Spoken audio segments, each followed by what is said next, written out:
కేంద్ర ప్రభుత్వం యొక్క వైఖరిని తప్పుపట్టడం జరిగింది. ఈ సందర్భంగా మినిస్ట్రీ ఆఫ్ ఎక్స్టర్నల్ అఫైర్స్ నా పర్యటనను తిరస్కరించడమే కాకుండా కేంద్ర ప్రభుత్వంలో అధికారంలో ఉన్న రాజకీయ పార్టీకి సంబంధించిన నాయకులు కూడా నా పర్యటనకు సంబంధించిన వివరాలను తప్పుదోవ పట్టించే విధంగా, తెలంగాణ రాష్ట్ర ముఖ్యమంత్రిగా వ్యక్తిగతంగా ఆరోపణలు చేసే విధంగా ఈరోజు భారతీయ జనతా పార్టీ నాయకులు మాట్లాడడం జరిగింది. భారతీయ జనతా పార్టీ నాయకుల గురించి నేను మాట్లాడదలుచుకోలేదు. ఎందుకు అంటే వాళ్ళకి ఆ స్థాయి లేదు.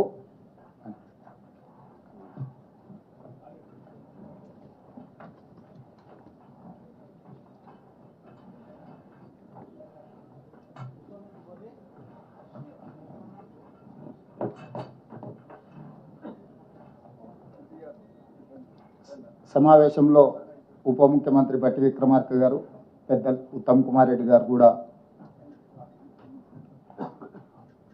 క్యాబినెట్ సబ్ కమిటీ సమావేశాన్ని అర్థాంతరంగా వాయిదా వేసుకొని ఈ పత్రికా సమావేశంలో వారు జాయిన్ కావడం జరిగింది. అయితే భారతీయ జనతా పార్టీకి సంబంధించిన నాయకులు విచక్షణ కోల్పోయి ప్రభుత్వం మీద, అధికారిక పర్యటన మీద అవాస్తవాలను చెప్పడమే కాకుండా ఆరోపణలు చేసి తప్పుదోవ పట్టించే ప్రయత్నం చేసింది. కాబట్టి ఈరోజు భారతీయ జనతా పార్టీ నాయకుల విషయంలో నేను స్పందించదలుచుకోలేదు. ఇది రెండు ప్రభుత్వాలు, ప్రజాప్రతినిధులు సంబంధించిన అంశం. రాజకీయ అంశాల జోలికి వెళ్లకుండా ప్రభుత్వాలు నిర్వహించవలసిన బాధ్యత గురించి ఈరోజు కేంద్ర ప్రభుత్వానికి నేను గుర్తు చేయదలుచుకున్నా.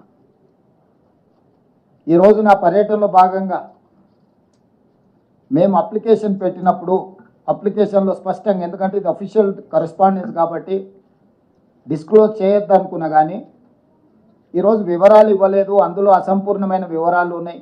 ముఖ్యమంత్రి గారి పర్యటన దాపరికం ఉంది అనే రకంగా ఈరోజు వాళ్ళు మాట్లాడడం జరిగింది. ఇది మినిస్ట్రీ ఆఫ్ ఎక్స్టర్నల్ అఫైర్స్కి సంబంధించిన మా అప్లికేషన్, సీఎంఓ కార్యాలయం పెట్టిన విజ్ఞప్తి. ఇందులో purpose of visit, 1-on-1 meetings with key stakeholders, prestigious world class universities, leading sports institutions, investors and potential strategic partners in USA. ఇందులో స్పష్టంగా విద్యకు సంబంధించి, క్రీడలకు సంబంధించి, తెలంగాణ రాష్ట్రంలో పెట్టుబడులకు సంబంధించిన పర్పస్ ఆఫ్ విజిట్ని ఈరోజు మేము తీసుకొని ముందుకు వెళ్తున్నామని స్పష్టంగా కేంద్ర ప్రభుత్వానికి అప్లికేషన్ పెట్టడం జరిగింది.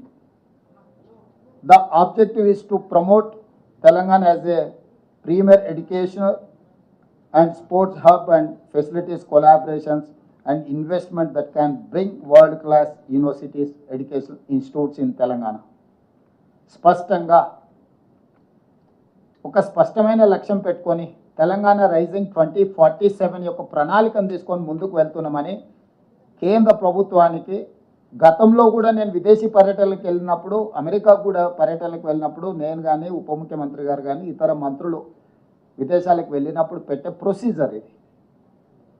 క్రిస్టల్ క్లియర్గా వివరాలు అందించడం జరిగింది. వాళ్ళు ఏమన్నారు, ministry of external affairs has examined the proposal, clearance from political angle is decline. Last టైంలో సింపుల్గా రిప్లై చేసింది. Ministry of external affairs has examined the proposal, clearance from political angle is decline.